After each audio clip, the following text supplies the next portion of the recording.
Hello my dear student, আজকে তোমাদের যে টোটাল জিনিসটা করানো হবে এটা হচ্ছে ইলেকট্রনিক কনফিগারেশন।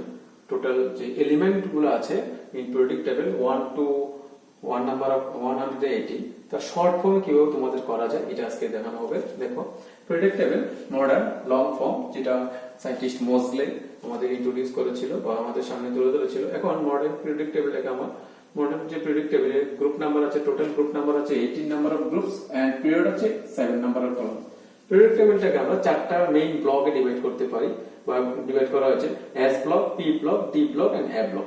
এস ব্লকে যে ইলেকট্রন যে অরবিটাল গুলো যে ইলেকট্রন ক্যাপাসিটি আমরা যদি বলি, এস ব্লক হচ্ছে 2 electron, P block 6 electron, D হচ্ছে 10, এ হচ্ছে 40। এখন হোল পিরিয়ডিক টেবিলটাকে আমরা যেভাবে একটা শর্ট ফর্মে যদি লিখি, group number 1 only contain S block বা এস ব্লক। গ্রুপ নাম্বার 2 তে আছে S and P, 3 তে আছে সেম S and P। যখন 4 নাম্বার যে গ্রুপটা এটাতে আছে S, নতুন একটা ইনক্লুড হলো, এটা হচ্ছে D and P। এখানে একটা স্টার দিয়ে রেখেছি, এটা একটা কারণ আছে, এটা একটু পরে বলছি। নাম্বার যে 5 নাম্বার গ্রুপটা এটা S D P same. 6 number গ্রুপের নতুন একটা সংযোজন হয়েছে, এটা হচ্ছে F নাম্বার গ্রুপটা। 7 নাম্বারটা same S F D P। ঠিক আছে, এখানে আরেকটা কথা আছে, কথাটা হচ্ছে যে গ্রুপ নাম্বার 18 এ কারা আছে? Inert gas, noble gas, ideal gas বা আনরিঅ্যাক্টিভ গ্যাস। ওই যে গ্যাসগুলি বলা হয় তারা কারা? Helium, neon, argon, krypton, xenon and radon. এই 6টা ইনার্ট গ্যাসগুলি আছে। এবং ইলেকট্রন ক্যাপাসিটি বা ইলেকট্রনগুলি যদি বলা হয়, তাদের ইলেকট্রন আমরা কোন একটা গ্রুপের টপ টু বটম যদি যাই, ইলেকট্রনগুলি ম্যাজিক নাম্বার যে আছে, ম্যাজিক নাম্বার অনুযায়ী তারা কি হয়? ইনক্রিজ করে। যেমন প্রথম ফার্স্ট যে অ্যাটম এলিমেন্টটা আছে হিলিয়াম, হিলিয়ামের মধ্যে আছে 2 ইলেকট্রন, নিয়ন 10 electron, argon 18, krypton 36, Xanon 54, radon হচ্ছে 86। কিভাবে হলো দেখো, যখন হিলিয়াম থেকে আমরা নিয়ন আসলাম ছিল 2, হলো 10, 8 নাম্বার অফ ইনক্রিজ করলো।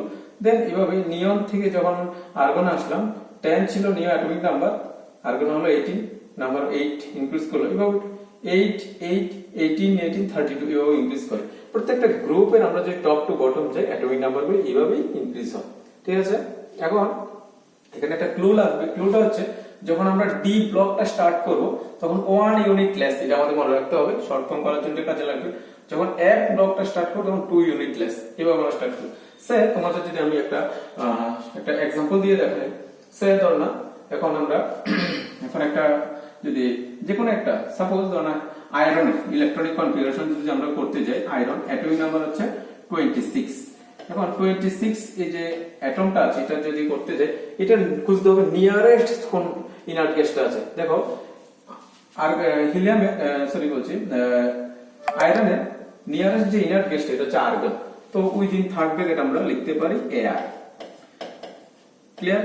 এআর লেখা মিন্স আমাদের কত নাম্বার অফ পিরিয়ড কমপ্লিট হয়ে গেল? Total number of 18 number of electron complete হয়ে গেল। আমরা অর্ধেক হাতের মধ্যে কি দেখে নেব, হিলিয়াম, নিয়ন, আর্গন, তার মানে থার্ড পিরিয়ড আমাদের complete. Then fourth period start. Fourth period যখন স্টার্ট হয়, ফোর্থ পিরিয়ডের মধ্যে প্রথমে কি আছে? এস, তাহলে লিখবো আমরা 4s। ঠিক আছে, 4s। দেন কি আছে? ডি। ডি যখন আসলো দেখো এখানে লেখা আছে 1 ইউনিট লেস, তার মানে এটা 4 - 1 3d এভাবে হবে। এখন ইলেকট্রনগুলি ফিল আপ করব।